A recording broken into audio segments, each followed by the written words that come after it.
C'est par l'Eucharistie que l'Église vit et se construit.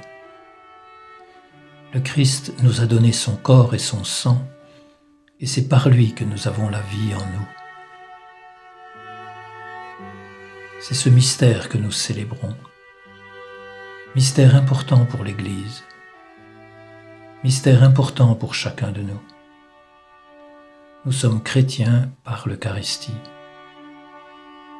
Et en même temps, l'Eucharistie, c'est le sacrement de l'unité. De notre unité avec Jésus, avec la Trinité sainte. De l'unité entre nous.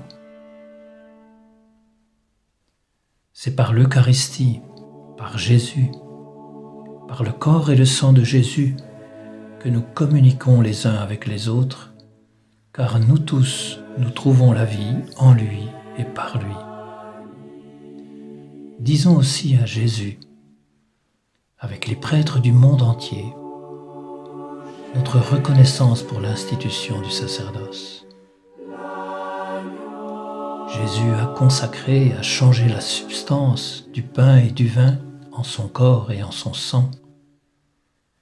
Et il a donné au sacerdoce le pouvoir de continuer son geste avec la même efficacité.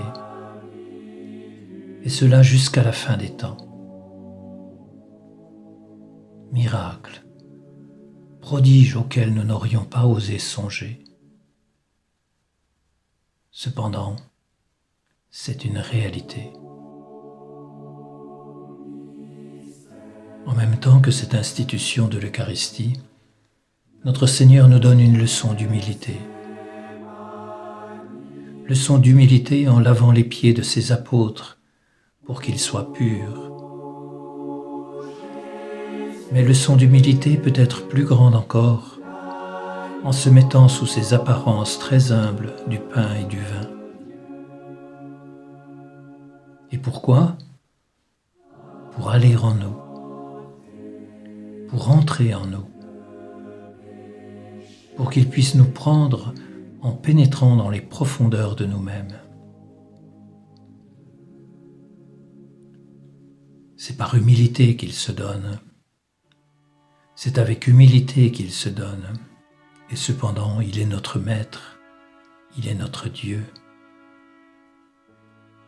Retenons la leçon. Oui, c'est par l'humilité que la grâce que nous recevons sera féconde chez les autres, pour porter notre témoignage, pour donner la grâce aux autres et assurer la fécondité de notre vie.